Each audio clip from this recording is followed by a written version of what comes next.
Dear colleagues and friends, dear Mr. Chairman, first of all, I would like to thank you for having me here and for inviting me to talk on this topic, which despite numerous publications remains quite controversial for many years. My role is to convince you that wide decompression and instrumented fusion remains preferred option for a patient with foraminal and central stenosis. I do have some disclosures to make which are not relevant to this meeting.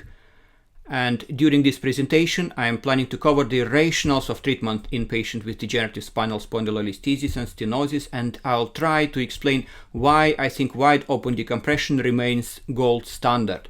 We'll look into the advantages, some disadvantages, and we'll briefly review some of the literature and hopefully supportive cases.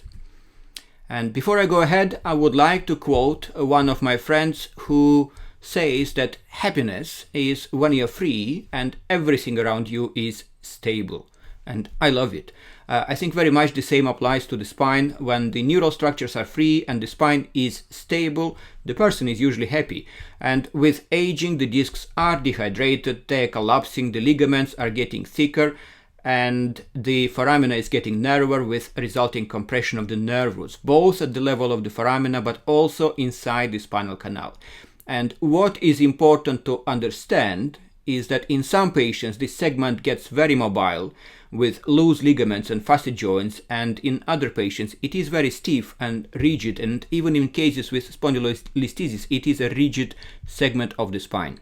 And I think there is no doubt today that in lumbar spinal stenosis, the surgical management is better than non-surgical options. Few years ago, SPORT trial demonstrated that the patients with spinal canal stenosis with or without spondylolisthesis have clearly better outcome in all primary outcome measures if they are managed surgically comparing to non-surgically treated patients. And the findings of the SPORT trial with regard to benefit of surgery versus non-surgical treatment have been subsequently confirmed with other studies. This is just one of them from last year, but the optimal treatment strategy for this group of patients is still debated. And in spite of remarkable number of publishing studies, there is no clear consensus. And unlike many cranial procedures, where if you have some extradural hematoma, for example, you know exactly what to do, in spine surgery you'll have a number of surgical options to achieve the same goal.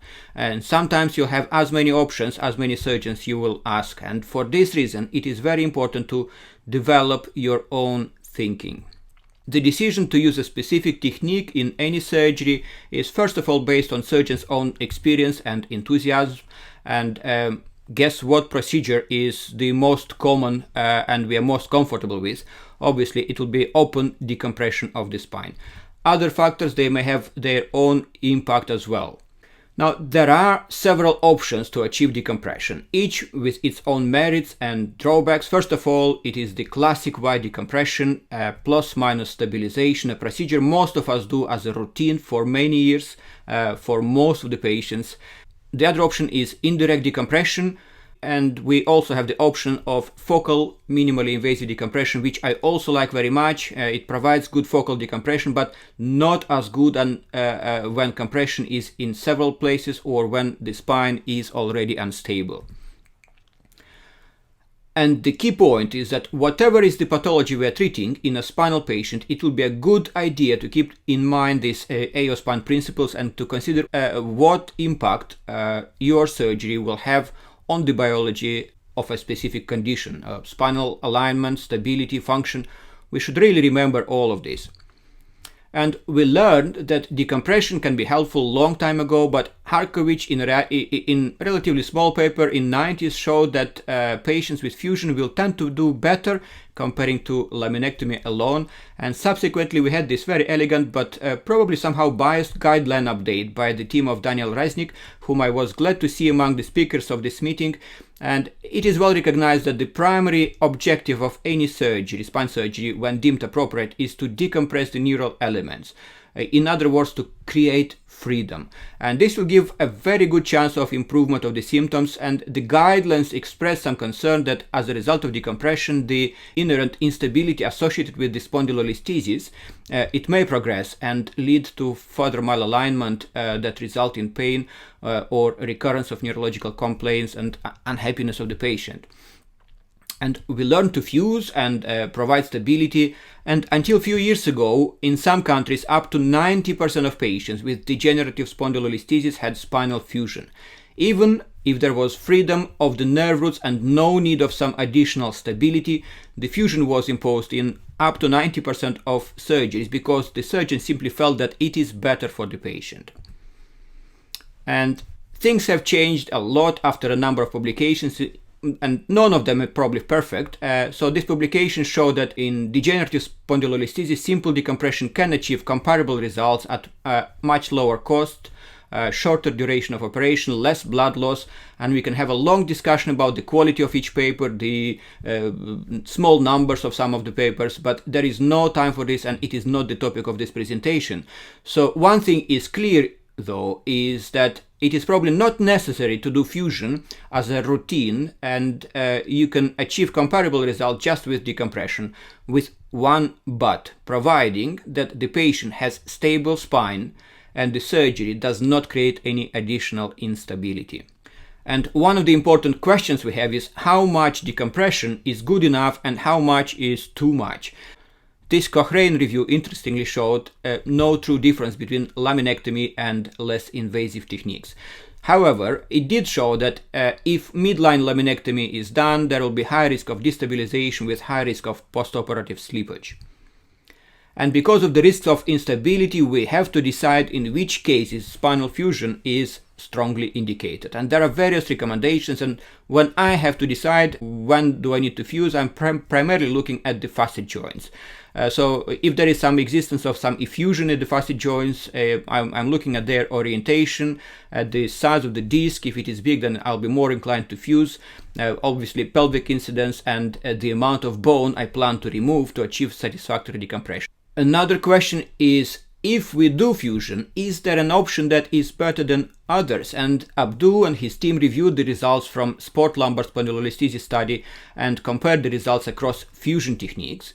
Interestingly, there was no difference between various techniques. However, there was some bias, obviously because the surgeon was free to choose the fusion technique for individual person.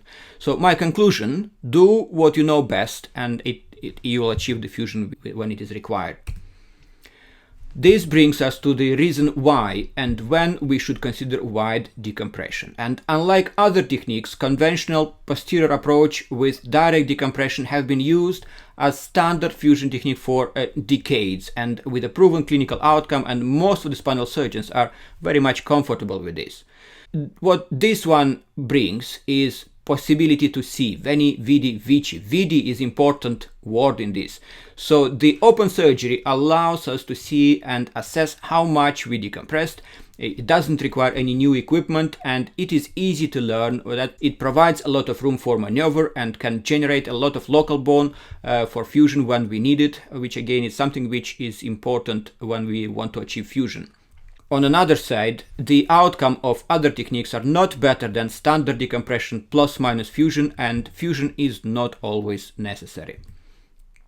Now let's look at indirect decompression. What we want to see in patients with lateral lumbar interbody fusion is this: destruction of the vertebral bodies with enlargement of the foramina and stretching of the yellow and posterior longitudinal ligaments, which usually happens when the spinal segment is mobile.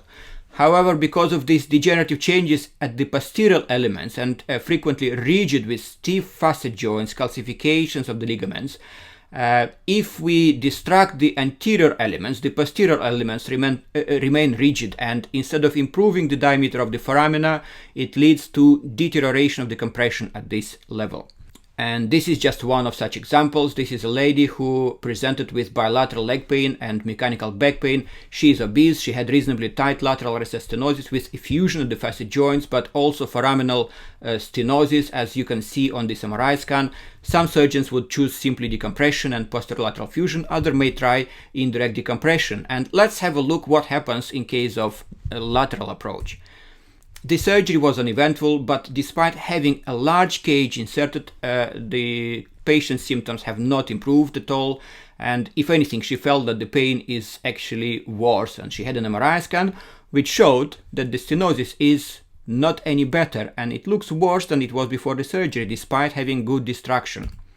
This happened because instead of distracting both vertebrae, in this case only anterior part was distracted but posterior not, with resulting deterioration of foraminal and lateral recessed compression, which we can see on this CT scan. This is because the posterior elements with facet joints were not loose. They were rigid and calcified, and as you can appreciate on the CT scan.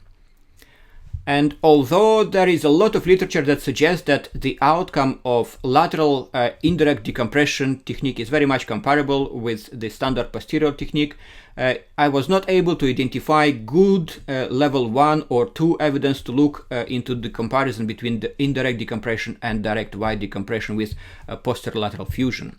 Now the question is whether there is really an advantage with doing some new technique instead of standard decompression and fusion. Probably in very selected cases, yes, but not in all, far from this. And although the outcomes of indirect decompression via lateral approach have shown non-inferiority to direct decompression, we should not forget about procedure-specific complications and failures, in particular psoas muscle weakness, lumbar plexus injury, which is more likely to be injured if operated in lower lumbar segments, which are usually affected by these degenerative changes. And again, my question, with all these factors and points, why would you do this if in most of the cases you can have the same result just simply doing posterior open decompression?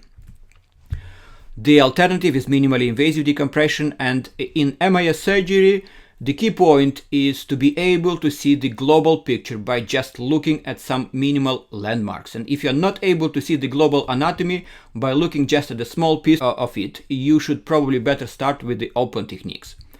And MIS is clearly an alternative, and I must say I personally I'm very enthusiastic MIS neurosurgeon. Without doubt it brings several benefits, and in some selected cases it would be my preferred options, as in this 85-year-old lady with severe claudication, osteoporosis, significant comorbidities. If you properly select the patient, looking at all pros and cons, in such cases you can achieve good focal decompression and improve significantly life quality of such patients. But patient selection is extremely important, and if you have compression of both intraspinal and intraforaminal and bilateral and at several levels, the success rate of MIS decompression will be much lower. So you need to have wide decompression in this case, is to see free dural sac and nerve roots to create freedom and stability around them. In addition to this, although MIS brings some advantages with smaller scar, less blood loss, reduced infection, there are also some disadvantages. And first of all, it is limited visibility, it is potentially higher radiation exposure if you don't have navigation, it is less room for maneuvers and less possibilities to manage any potential complications. There is some steep learning curve, and the question is whether these difficulties may compromise the decompression which you want to achieve and which you normally would achieve with the open techniques. I think the key message is that every patient is different in terms of level of compression, facet orientation, stability of the spine, calcification, rigidity of the spinal segment, comorbidities, and without doubt MIS decompression or indirect decompression will work for some of them, but open decompression will work in most of the cases and will provide what other options cannot provide: the direct visual assessment, the comfort, plenty of room, freedom to the nerve root, and stability to the spine, which ultimately brings happiness to your patients and to you as surgeon. In conclusion, a variety of surgical alternatives may be considered in a patient with spinal stenosis and spondylolisthesis. The standard open decompression with fusion, when indicated, in my opinion, still remains preferred option for majority of spinal surgeons, because it allows decompression both of the intraspinal and intraforaminal components and can address several levels simultaneously. And at this moment there is no strong evidence to favor a specific technique, and the surgeons should choose the technique based on their own experience, but all options should be part of the armamentarium, and the surgery should be tailored to the individual needs of each patient. Thank you very much for your attention.